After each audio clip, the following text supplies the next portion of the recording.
All right. So if you didn't see the travel yoga disability and transformation last Wednesday, I recommend it. Even if you're not even thinking about travel, I think Yeah. Mhm. to be really hopeful just that someone's out there thinking about going Yeah. through the world with a Mhm. disability. There's a whole organization out Mhm. there. I would really watch it on and even if, travel's not really exactly what you're thinking about, it just made it seem like it wouldn't have to be quite as daunting, who knows? So check that out. But one of the things that happened is the discussion went so long that I didn't teach anything in terms of a practice, which was going to be a practice on patience and um and the nature of patience, because as you know, um when you are trying to even, travel, remember when we did the month on travel, travel could even mean getting to the grocery store. I mean, when you manage, some of you can drive, but some of you can't and have to figure it out. And, unfortunately, like for example, my grocery store just got um carpeting on every single aisle, right? Which is kind of a drag, actually, to be honest with you, because pushing the cart, I always keep the cart at the end of it, and then I wheel down each aisle and pull things out and pile too much stuff on my lap and then throw it in the cart so I don't have to push it. And so it's like even stuff as simple as how you're negotiating point A to point B, is anyone still like this? I can't tell if I'm just still a little boy. Say you've got to carry, I don't know, maybe you're doing your laundry and you have clothes on your lap and you really should take two trips, but you want to only take one, so you pile too much onto your lap and it falls into your spokes, and you already know that the adult in you knows just take two trips, but you're trying to combine it into one, right? You're trying to, and you end up, and this is a habit that I started to develop when I was a little kid, right? I mean, and I watch my son do it all the time. Like he'll try to grab five grocery bags at once rather than take two trips, right? All We the we we call it the lazy man load. could be, or the stupid person load, because it always kind of backfires. And that decision, like, oh my God, somehow my life will be better if I take one trip rather than two, right? And I want to say, is that I want to give different strange examples of patience. So part of when I first thought when I wrote the description for the what would have been the practice the other day, I was thinking the patience to while you're going through the logistics of travel, when you're in that situation that things are out of your control and you're dependent on a whole bunch of other things, you don't have the same type of autonomy that you'd like to have, and you have to like be, and so there's an extra level of patience required. One of the things I used to say, and I still do say, is that if you could take the realization of patience that people with disabilities have mastered and bottle it, you could change the world, right? But what I want to do in this practice is differentiate that m- multiple things. But one of the things I want to do is differentiate the dynamic sensation, and I say dynamic on purpose, of patience relative to like waiting. The difference between, for example, there are many analogies outside of what patience is, the difference between tolerance and true acceptance, right? That there's a difference between patience is a realization, so I always say people with disability have a superpower that we don't really recognize, and it's hard earned, it's kind of like, when I watch people that have to use in Twin Cities, it's Metro Mobility. You have to call 4 days in advance to get a ride, and those things run up to 2 hours late. And so they're sitting at appointments all the time, and I might have to lower my shade here. Um, um, Sitting in appointments all the time, and having to wait 2 hours and have elongated spaces and times in their day, such that if you had a plan to get things done, and had something out place you otherwise needed to go. And we all have versions of this, that your life takes longer than you expect every day. So we have this elongated space-time experience when you live with a disability, and how to do that well. Is it acceptance? Is it, and I want to say that patience is a sensation in itself, and the dynamic sensation of patience doesn't have to be in relationship to what's happening outside of you. For sure it is. Like, so let's say you have to wait for something, or you are waiting to say, here'd be a hard thing that's hard not to feel like you're getting kicked in the teeth about. Say you have like a medical condition and it's kind of serious, and you can't get in to see a doctor for 2 weeks, and it's real, right? And you can't get in because blah blah blah blah blah, and because of how the world works and stuff, and it's no one's fault in particular, and you're having to, right, get through it anyway, and it doesn't really help you to feel like the world's against you or that the world sucks, because that's more of a burden to carry, right? To think that things are stacked against you all the time, that's really hard to believe, right? So what's that dynamic? Now, how does this have to do with travel? Well, you know, part of this is what I'm talking about is, in a way, directly and indirectly, patience is a function of self-realization, right? Like, instead of, let's say you have to wait the extra whatever amount of time, or for example, you're late for something and you still suddenly have to empty your bladder, and it's going to take time and you're going to be late, and you have all this stuff going on and you have to take the time to do that. And then if you hurry, when you try to do that, you're going to screw up and do something, and it's going to take even longer. And so you're working through all this stuff. How do you find space and opportunity within what's ever happening? And that's a skill. That's a superpower. It's not distraction. So it's different than someone bringing a book with them all the time. Whenever they have have to wait, they read a book. That's a form of it for sure. But I'm talking about something different. And can that be dynamic? And so we've talked about this before. And another version is, like, we often talk about acceptance as being able to withstand or whatever. And I'm saying, is there's a dynamic sensation at the core, and that patience is something that isn't just withstanding. So I think that can go inside out, and you need to exercise. Instead of like sitting there and waiting and kind of clenching your teeth and going, I can do this, right?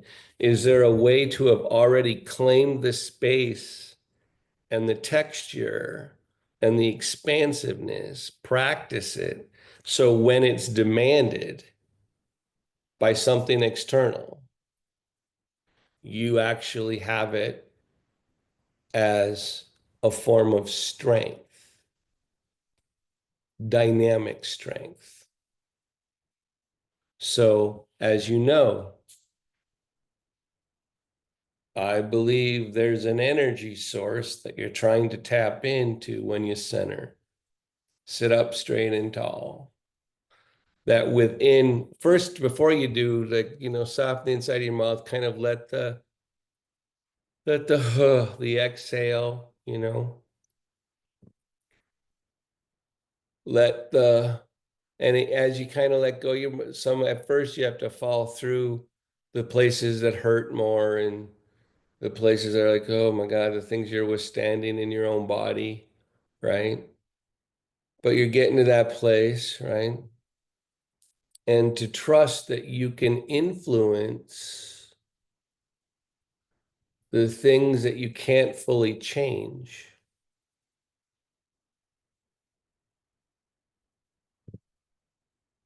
So now from that place, sit up straight and tall. Bring structure. And if that's too much effort, fall back again. You always get to fall back again. But you also get the opportunity to choose, right? You can decide transformation without it meaning you have to transform externally. So you soften the jaw and the inside of your mouth because there's that quiet energy that is at the source of patience. It's not just being able to occupy your mind. And that quiet place is actually dynamic. So as you sit up straight and tall, you start to know that there's a lift in your chest that actually changes your whole relationship to the world. So if you didn't take time to notice that, drop your chest. Feel how things get heavier just slightly, ever so slightly. Lift your chest, hit down through your sitting bones, elongate your spine, smile across your collarbone. Feel extension in your neck. Feel the shoulders drop, the sternum lift. Notice when you start to do this, unless you're straining too hard to do it, it makes you want to inhale. Use your inhale to make your experience lighter, fuller. On exhale, without changing your position, lean into the world on exhale. Don't just give up. For me, leaning into the world often means extending and making the energy in my spine more dynamic rather than less. This space is never not accessible to you, no matter what's going on.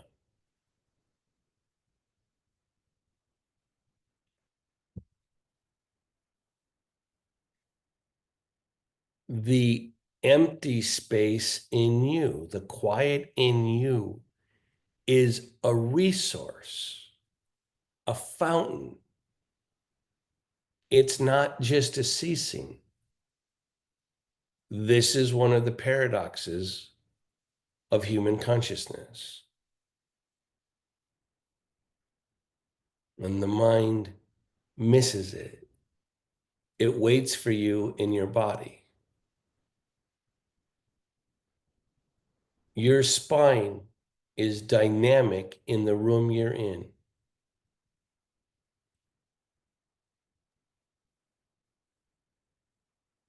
It fills and is effervescent, the room you're in.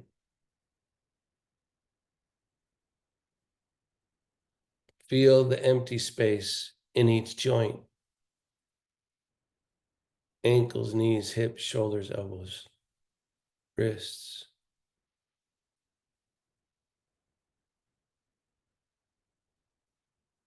Stay alert. There's a lot of resource here.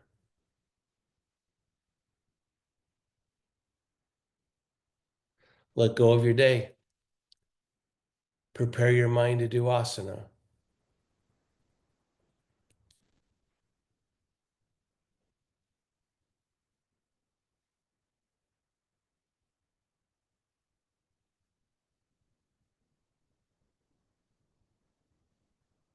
Good. And then release.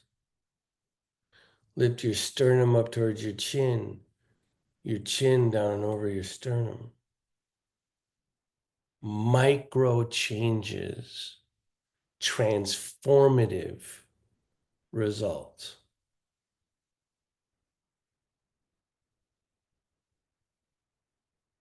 Honor what's happening.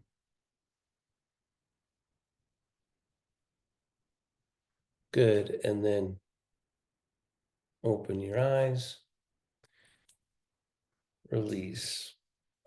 So claiming, I mean, in a way, I'm doing yet another freaking revision of my book, and I'm trying to make sense of what it means to claim the empty space in your body.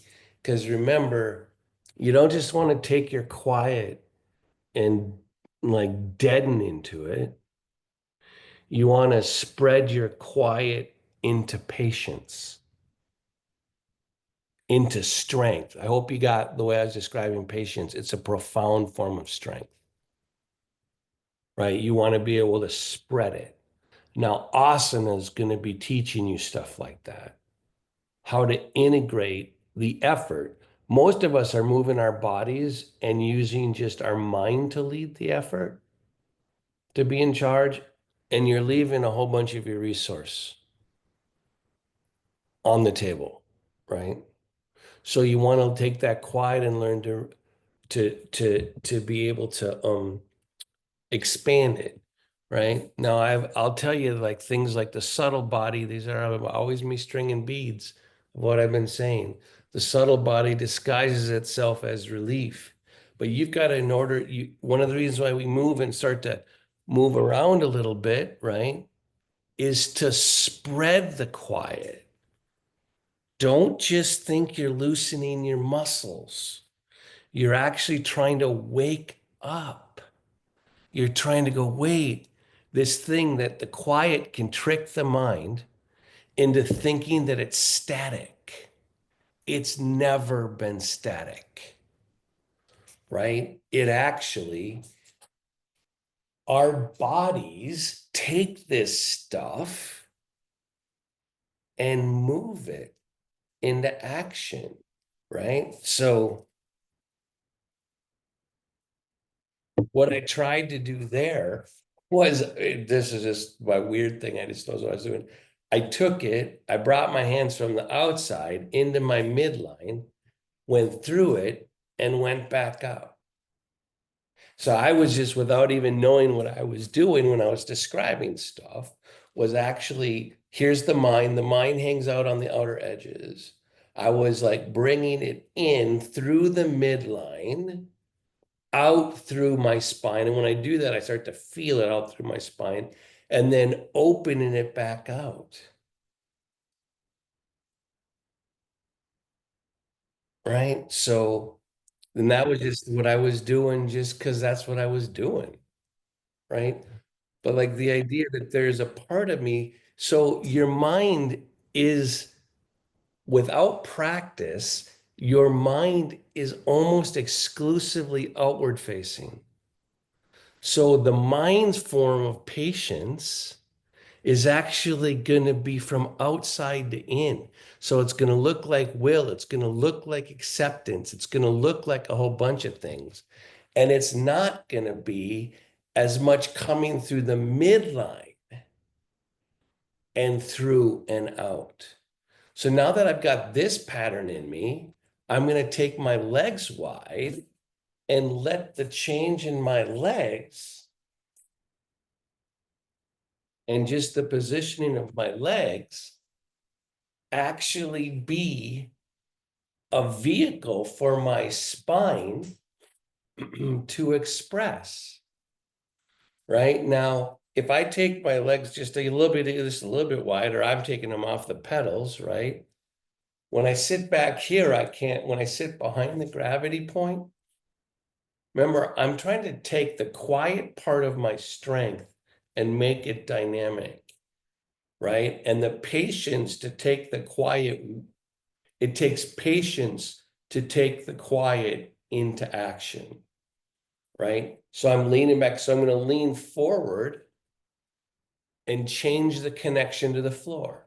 So now I've got a structure for it to happen, right? So this is a very dynamic movement. When no matter how much you move, can move in your spine, changing gravity and the balance point moves the makes dynamic the energy, right? So as I'm doing this, and remember, I have to do this probably more than most of you because I can't actually feel the bottoms of my feet on the floor, not in the way most of you can, right? But in a way, because I can't feel that, I have an advantage over you in terms of like knowing where the energy is, right?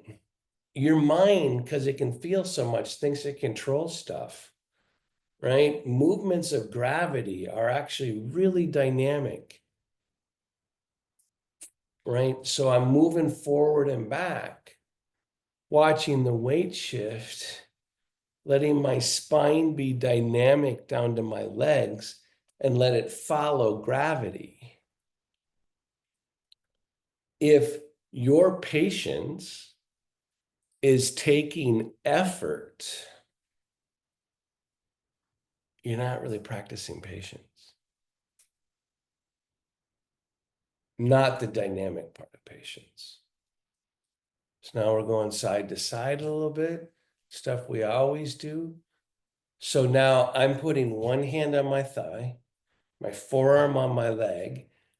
I'm lifting my chest and I'm watching my spine go between. Remember, grounding is one of the core sensations. So I create a grounding envelope, right?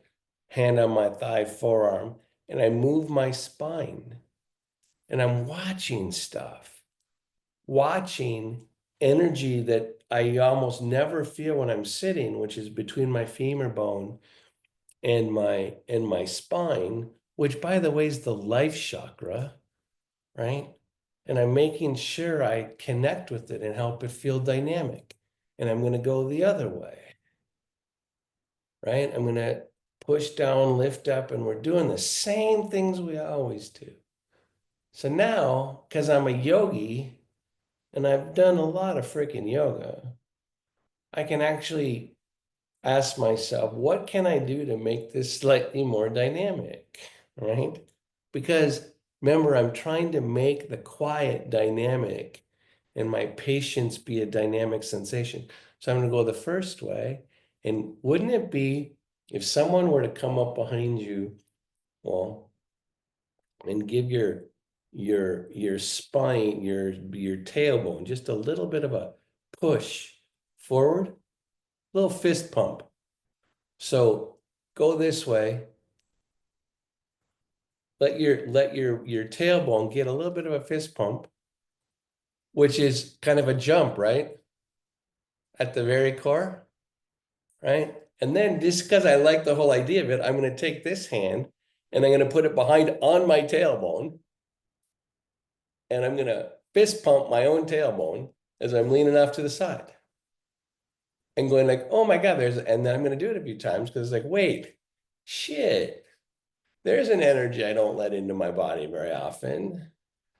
It's super dynamic at a place that I usually don't connect. I'm going to do it the other way. Now it's going to be harder for this shoulder to get my hand over there. So I'm going to have to improvise how I just did it, right? Right? Because I've got my dysfunction in my body and you've got yours, right? So I'm leaning over. I can't do it as well on this side, and I could be sad about that. I could be pouty about it, but shit, I just want the fist pump on my tailbone as I'm leaning over, and I'm letting the back and forth energy start to wake up my legs, right? Dang. I don't know about you, but I don't know if it's energetic or just goofiness. It's making me feel a little bit goofy, like in a fun way. Like I just discovered $20 in my pocket. Don't you love that sensation of finding $20 in your pocket or even a quarter, right? Whatever it is, you find something unexpected. So now when I go to lift up and just make lengthen my spine, hopefully you can still feel that fist pump on your tailbone, which by the way is why you do Setu Bandha, right? Okay, you feel that fist pump on your tailbone as you're lifting up. Now, if I could teach this from inside to out to my almost 91-year-old mom, she would be able to stand up better. If she could allow her tailbone to get fist bumped, right? Right as she's going to stand up, it would be way more dynamic. Now, if you're transferring and having to transfer yourself with your arms, same deal. Can you fist pump your own tailbone up through your chest into your mouth? What the hell? Does anyone, when they do that, do you feel a little lighter? Does your body feel not so now I'm going to do it the other way because I was leaning forward. I was putting my right hand on my footrest, my left hand on my wheel, and I was doing the lift. Now I'm going to do it the other way. So I do, if I'm and I'm going to fist pump my own tailbone up through my mouth. And if I'm really paying attention, that makes me feel my feet more, right? So it's like, wait, there's like, so I'm not just elongating my spine. The elongating of my spine is to give expression to the fist pump of your tailbone. And somehow it's lighter. And then back down. And it should start sending kind of, on a really hot day, you've had those things where you can kind of see the heat. It's often in a shadow. Do you know what I'm talking about? Okay. For me right now, that's how I'm feeling the subtle body in my legs. Right. And so if those of you that can flex and move your legs, I want you to be looking for the thing at the level like you see heat on a hot day. Right.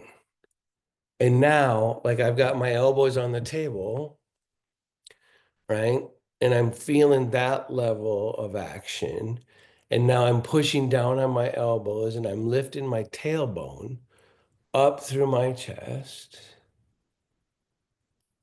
up through my mouth, while trying to feel the visual heat down through my legs. And now I'm going to breathe. I'm going to try to breathe consistently or for both what I'm controlling and the part that I can only kind of intuit out of the corner of my eye, the heat on a hot day. Huh. Mhm. Now I know, and I'm going to go back and forth a few times because one of the things that I find, I mean, they're kind of like mini Kegels, but if I do it, if I pump it a few times like that, I end up the feeling gets louder. Now you don't always want to just make the feeling louder, the feeling it through my whole body. Now so once I do this, I'm going to release for a second because I want to start fresh because starting over is actually a gift, you know, taking time to notice things is actually an opportunity, right? So I'm rebooting because I want to go into the same thing and now add stuff, right? But I needed to start over. So here I'm going to do it again, right? So now this thing I was talking about trying to get the slight back bend, right? It's part of what's happening in sun salutation, but I'm trying to feel the consequence down through my legs, right? So I'm trying to receive the heat, the visual heat on a day. But now I'm going to use that sense of subtleness to open my chest differently. So I'm going to start letting the heat, the visual heat, guide my controlled actions.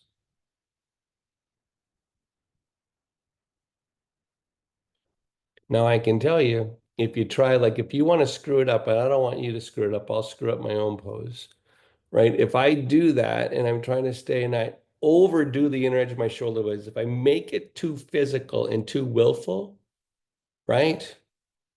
It shuts down. I've sullied the water, right? I've sullied the dynamic part of patience as a sensation. So right now I'm in a position where I've got a really good base now. My elbow is my hands. Could do this, I could do this. For some reason I'm liking this, but God, I don't know. Try whatever the hell works for you, right? I don't know, right? I'm wanting to get a certain thing. And without the world knowing, so say I'm waiting for something that's out of my control, and everyone just, especially if there's a lone person in a wheelchair at an airport, they're going to think something's wrong, and I'm going to keep getting people asking me if I need something, and have I lost my quarter? Do I need a nickel? Have I lost my mommy? Who's traveling with me? Who knows? But they don't know that I'm actually doing this. I'm actually occupying the space I'm in. I'm not looking like, oh, here I am, Eeyore having to wait again, right? No, actually, I'm friggin' Tigger on the inside of my pose. In the inside, taking my, instead of making patience be a head thing is temporary, always temporary, right? A body to head thing isn't. And a body to head thing can replenish. So I'm making this action. And now I'm sitting there going, hey, I forgot to fist pump my own tailbone. Now I'm forgetting all this technique stuff, right? And I actually am in a base for headstand. What? And actually, leaning forward, I'm making sure I feel my legs. And now if I separate the space between my sitting bones and my lower abdomen, my femur bones and my lower abdomen, and I make that space, when anyone does that, when you try to make that space, does it change how your shoulders are working? It does mine. And when it changes how my shoulders are working, can I feel the heat coming down, the heat, what heat looks like on a hot day, right? Can I feel that go down my legs? I absolutely freaking can. Now, if I breathe into the whole kitchen sink, right? And like breathe for all of it, suddenly this is freaking dynamic. And nobody knows. Except if I were next to you and I saw you doing this shit, I would know. So would you if you saw someone that was actually doing this, looking like I'm just sitting there being forlorn to the outside world. They have no idea what's going on.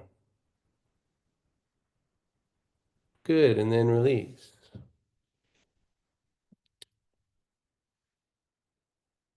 Do you remember those things? Maybe you didn't have them, especially if you lived in some crazy other country, then the craziest country and disintegrating country that we live in the United States. Do you remember those things that were like big balls that had a handle on them and you bounce on them in recess or in gym? Do you remember these things? They were kind of these things you kind of sat on. Did anyone have these? Is this just a crazy thing I'm talking about? Right? We had them, hoppity hops. What are they called? Ours was called a hoppity hop. There you go. Hoppity. Well, there. I like that. Sounds like onomatopoeia, right? Base hopper. Yeah, there you go. So I can't believe everyone had those when you think about why was that so important, right? So I'm going to lean forward, lift up, and I'm going to be on a hoppity hop. So do you remember that feeling? If you can remember that feeling, and if you don't, I apologize, but where you'd bounce down and all of a sudden you'd spring up, because the rubber reflex would do that, right? Well, there you go. I'm hoppity hopping. Holy crow, I'm hoppity hopping, right? Right? Like, wait, there's a whole different thing happening here. And then I'm thinking, what the hell? And then I'm gonna do little actions to get there's the big hops that when you're a little kid you thought were the meaningful ones, but then there's the little hops that set up the big hops.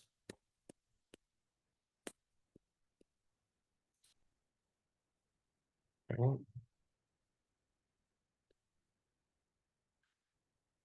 So now when I lean back and go behind the balance point to sit on, use the back of my chair, and I'm gonna start moving my arms too.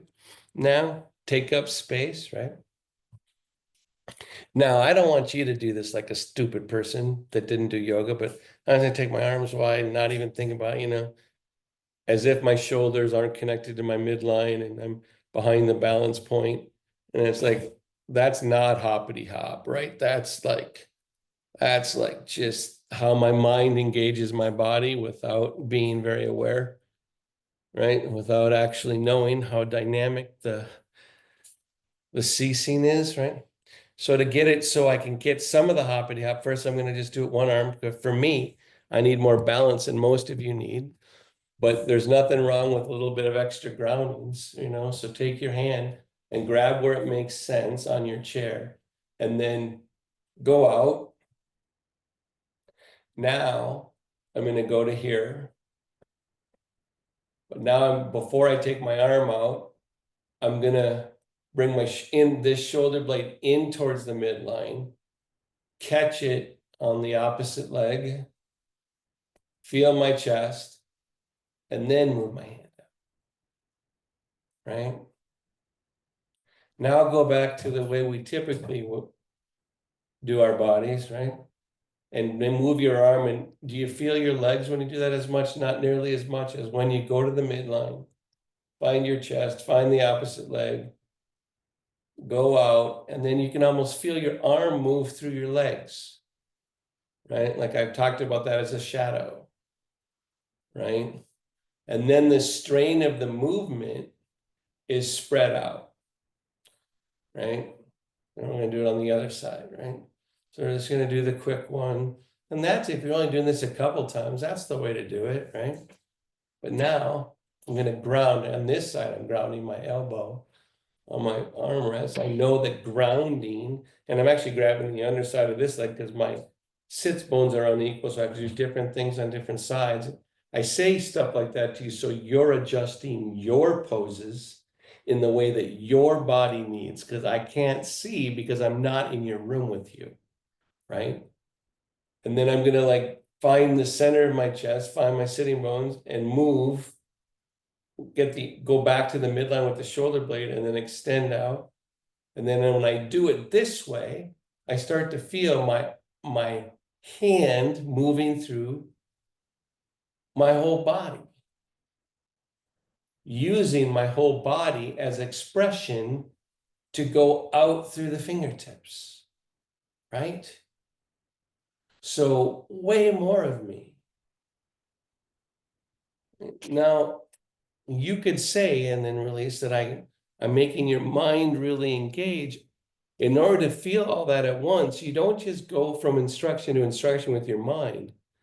You actually let the expression, it takes patience, but so I'm going to do it with both ends. You let the expression be from the midline, and it takes patience, not just the want to move fast.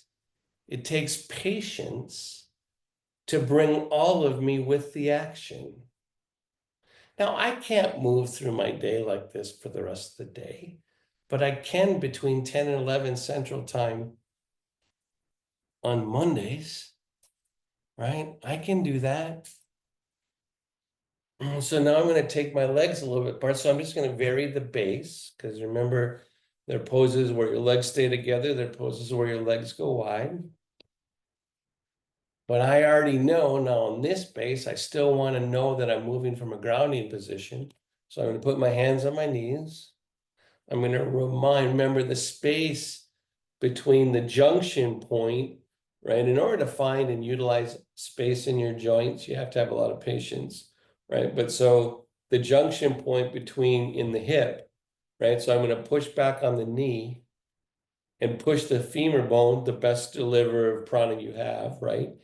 Back into the hip socket, and I'm going to catch it with my chest, right? So I'm playing catch with myself, coming forward on my sits bones and back. I'm literally playing catch with myself to get the grounding, right? So now when I have to go back behind the balance point, otherwise I'll fall out of my chair, I have this sense of grounding imprinted on my consciousness. And then I'm going to take my arms wide. But I'm going to make sure that I keep my legs and my feet on the floor with the action, right? So I'm going to go back again. Because I have to do all this extra stuff when I'm doing both arms at once. Because when I do both arms at once, even if you have more abdominal control than I do, you always drop your chest when you take your arms wide. So a yogi is trying to realize how to keep the chest lifted as the arms go up, which means that the chest to lift needs the base. So that sensation of base matters. So you're doing this a few times, right? And then, because I don't want to do it too many times, I'm hearing literally Rice Krispies happening in my shoulder as I'm moving my arm, snap, crackle, and pop, right? Then I put my hands back on my knees and make it dynamic. Come back and forth again to remind myself that even though this one runs into more stuff, that the core of the pose is in the midline, right? So I'm reminding myself of the grounding, right? Now I'm going to come forward and give my spine a little fist pump. So this time, when I take my arms wide, I'm going to fist pump my own tailbone and take my arms wide. And then back down. And then with my arms at my sides, palms facing in, lifting right here, right? Rolling the upper arm out a little bit. Now, as I move my arms with more focused arm movement, I want it to make my legs feel more solid.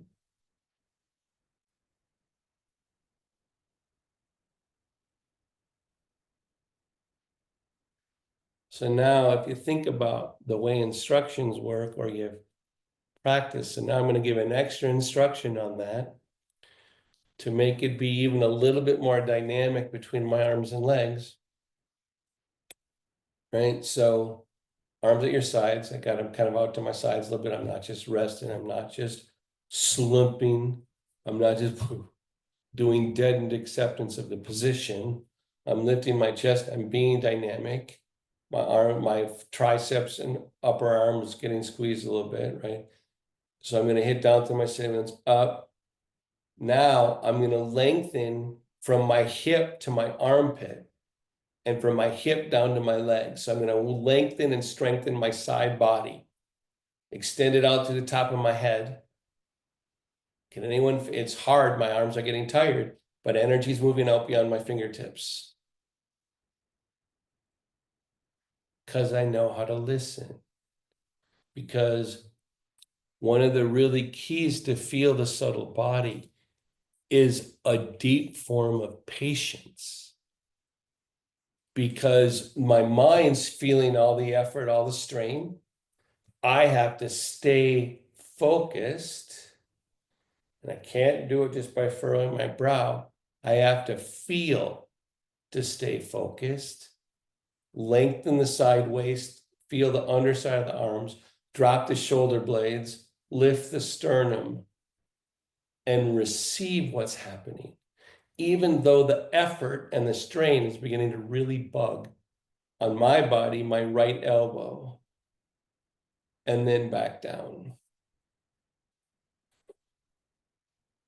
Now I want to just add a little dynamic twisting energy, right? Because I know that I want to get fed by the twist, right? So I'm gonna, hands on my thigh, elbows on my knee, on my femur bone. I'm gonna lean forward and I'm gonna turn my spine, but I'm turning my spine to feel my legs more, to feel the bottoms of my feet more, to add energy to the pose. So the effort on one level for my mind looks like I'm trying to win the twist. I'm not trying to win the twist. I'm trying to see the energy that adds when I twist my spine and make it dynamic.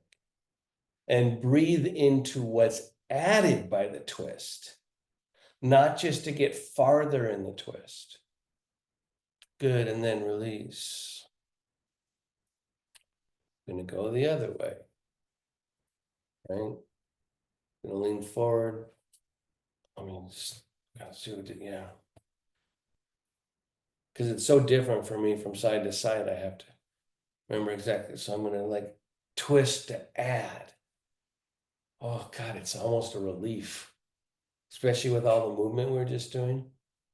Right, so I'm twisting the spine, lengthening the spine, and I'm drinking the energy. Good, and then release.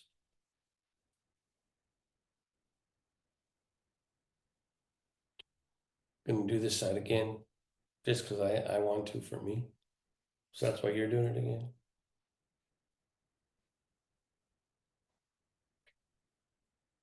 And then first side. I don't know, do you have one side that's way easier than the other? I really do, right? So I'm, I'm trying to add energy and lightness, even though I'm straining. So even though you're straining some, you're adding energy. That kind of simultaneous awareness of different sensation layers takes patience, takes practice too, right? And then the other way. This is why I wish you'd practice more, so you could receive more, your mind could receive more, and your body could teach your mind better. Good, and then release. So, did you get that sense from the twist that a different energy was added to your, did anyone feel that too? Or that's me? Okay. So now we're gonna, as we head towards kind of more towards Shavasana, right? Right. We're gonna take that energy and move it back towards the midline. Right. So, and I hope, I don't know, I can't tell what translates over Zoom. But when I was just doing this, do it for yourself. Start taking the energy and moving it towards your midline. Right? Because you want Shavasana to nourish the midline. Now, when you bring your hands together, make sure you still lift your spine. Right? So you're not doing Shavasana yet, but you're gathering back to your midline. Right? And so just because I like that feeling, I'm going to do the same thing on my legs. I'm going to gather energy by bringing my knees together. Right? And I'm going to let it go out. Now, my mind can only learn what's happening from having it splayed out to gathering towards Tadasana. But I want to like know that instead of like in the beginning of class, we would do that to open. At the end of the class, we're trying to do it to find the midline. Now I'm going to do this, and then no one's going to see it, but I'm going to fist pump my own spine here, my own tailbone. Like, wait, yeah, that dynamic energy is even here when the energy is not expressing outward, but when it's returning to the midline.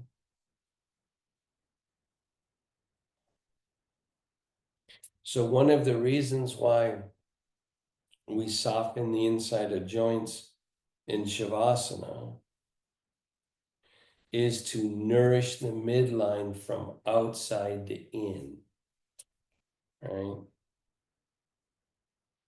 One of the instructions I really liked in Shavasana, especially when you're lying in bed, try this when you're lying in bed, doing Shavasana, or if you're ever on the floor, is when you're lying flat, let the outer edges of your body fall towards the center of the earth. This is a line I read in a class that Biga Sangar taught. And the center of your chest rise. So although I'm sitting up, I'm going to put my elbows in a neutral position. For me, I'm going to use the grounding of my bone against my armrest, but you might not have armrests, right? So you're going to have to find your own version of that. And I'm going to roll the shoulders gently back. And I'm going to let it fall, but I'm going to let this come forward, right? And I say, let it come. Don't be in a rush. There's spaces and dimension that we cover up because the mind's in a rush, because it's not being patient, right? So you're trying to gather up more of you and let Shavasana, the preparation for Shavasana, be a gathering of dynamic quiet. So when I really do this well, it makes me want to balance my head over my neck better. So I let stuff like this adjust my own pose. Maybe it's not your head and neck that needs to do it. But I'm trying to get congruent with two different layers of energy that are happening, falling away, coming forward into life, right? In a preparation for relaxation. Let the emptiness adjust your body position.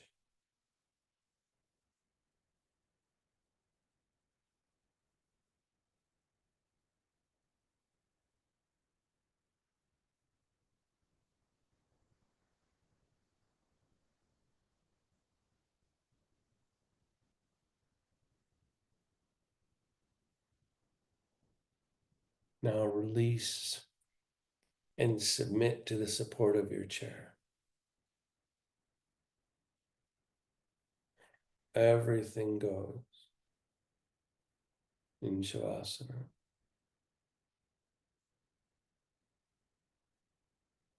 The empty state is the receiving state. And it's dynamic. Lips together, teeth slightly apart. Soften the skin on your face. The forehead especially. Around the temples to find the cave that is the mouth. Inside of the mouth, base of the tongue. Relax. Now you're just falling towards the source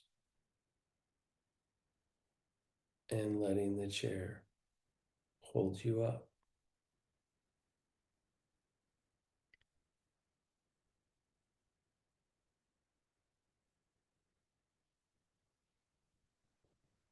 Don't forget your ankles and your knees and your hips and your shoulders, your elbows, and your wrists.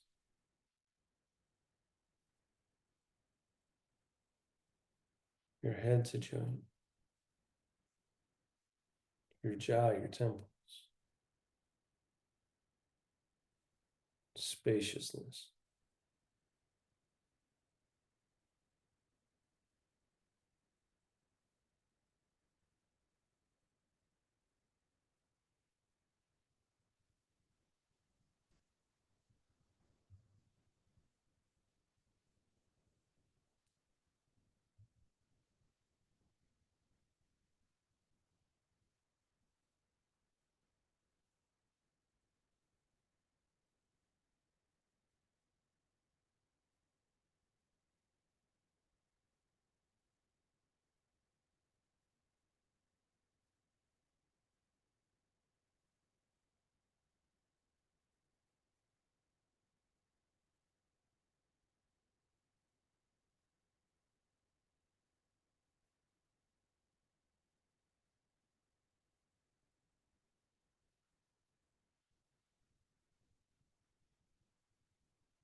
Feel your breath.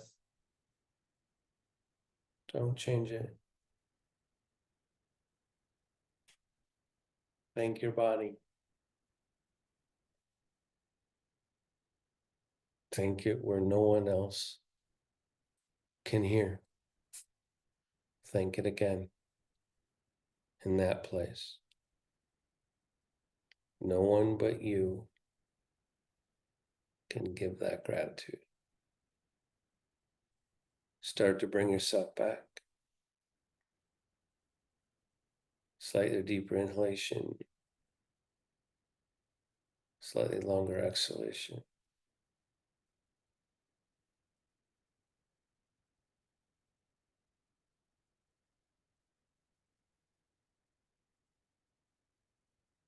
You're traveling back. When you're ready, open your eyes. And close them again if you want. Open them again. On the second time, make sure you let the quiet little lift of your tailbone, of your chest, and then add your tailbone. And then maybe take the outside of your mouth up towards your ears. Right?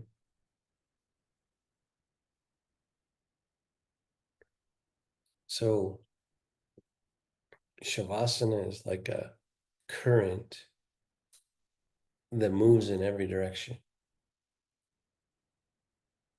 Right?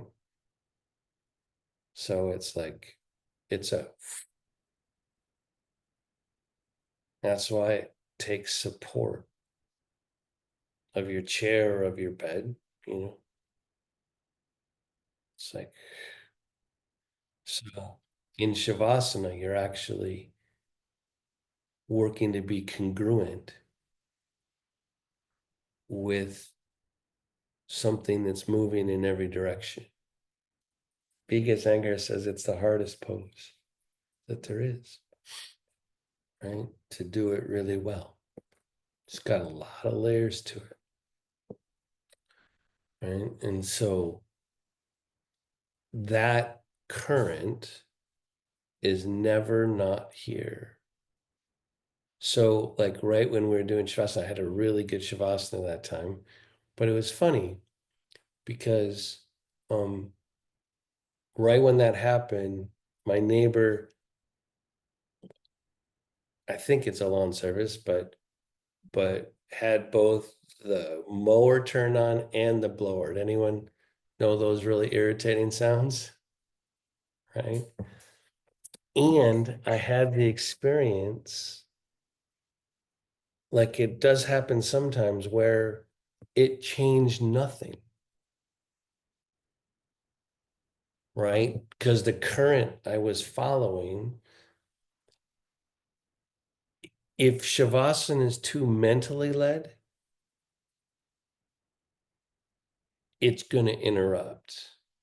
I had a yoga teacher, William Prottinger, say years and years ago, an articulation of Shavasana that the silence inside of you is not in conflict with the chaos of what's around you.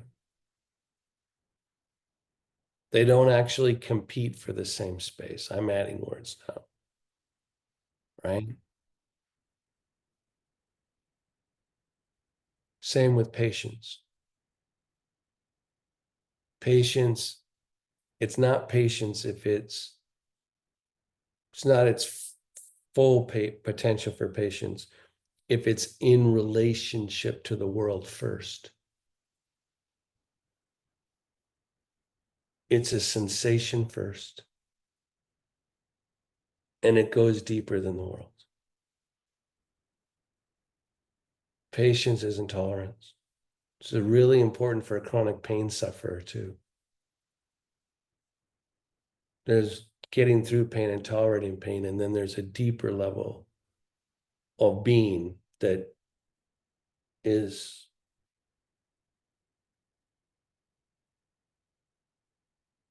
not for the mind, though. The mind can't not have things be crashing into each other.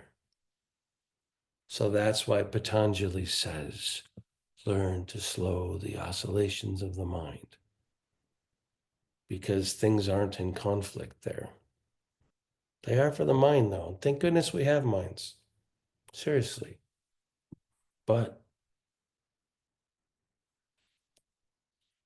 they're also kind of a bummer, too, right? All right, everybody. Namaste. Spirit in me bows the spirit in you.